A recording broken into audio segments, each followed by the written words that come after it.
1 John 3:6 has the first of several very difficult present tense verbs to translate. You'll have to think theologically for this one.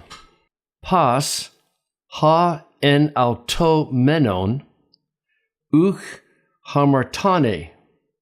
Pas, ha hamartanon, uch heoriken auton, ude egnoken auton. So here's your verb, sins. What's its subject? Well, it's this whole phrase again, isn't it? So it's everyone who remains in him does not sin. We'll come back to that.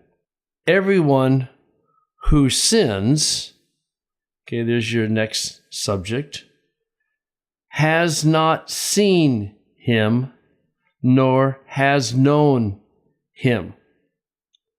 And on these latter two forms, just to remind you that the root is hor, and what happens in the perfect is that you get an epsilon and the omicron lengthens to omega. So heoriken is the perfect of horao. And on this verb, remember, when you have gamma, nu, O-class vowel, that is from gnosko. So another perfect. So these are great perfects that show a completed action with ongoing consequences, that if a person continues in sin, he has not seen, so there was no initial conversion, and the consequences are that they keep sinning, and they have not known him. They have not come into a relationship with him. Here's the problem. How are you going to translate that present? If you just translate it as a regular present, everyone who remains in him does not sin, it brings open the possibility of perfectionism. I went with keeps on sinning, and remember, that's all within the purview of the present tense.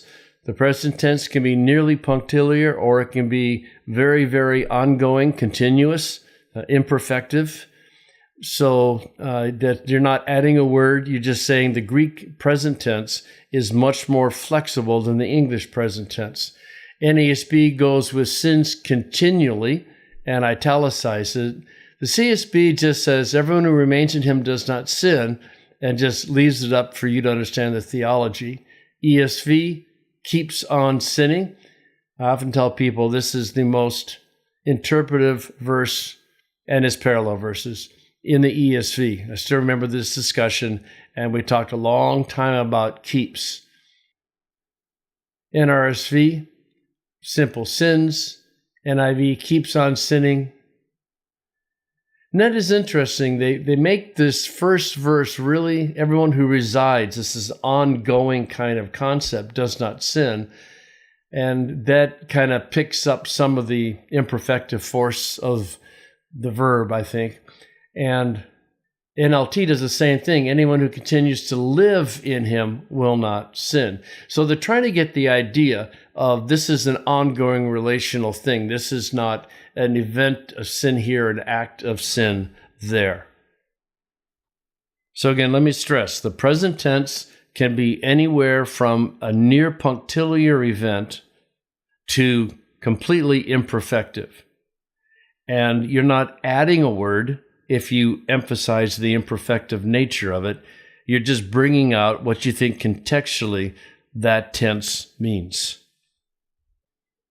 So to phrase this, you had a punctuation, and here you have two verbs coming out of the subject.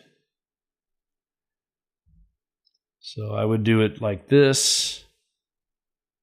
So your core statement stated positively is everyone who abides in him, who remains in him, who resides in him, doesn't sin. And I think it means isn't okay with ongoing sin in their life. Kind of how when I preach it.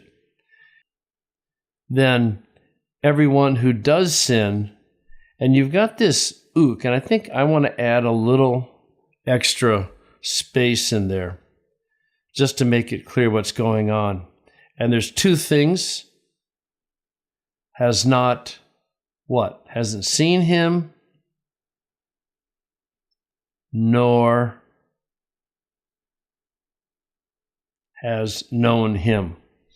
I don't want that ook to get lost, so that's why I brought it out just a bit. So the one remaining in him doesn't live in sin.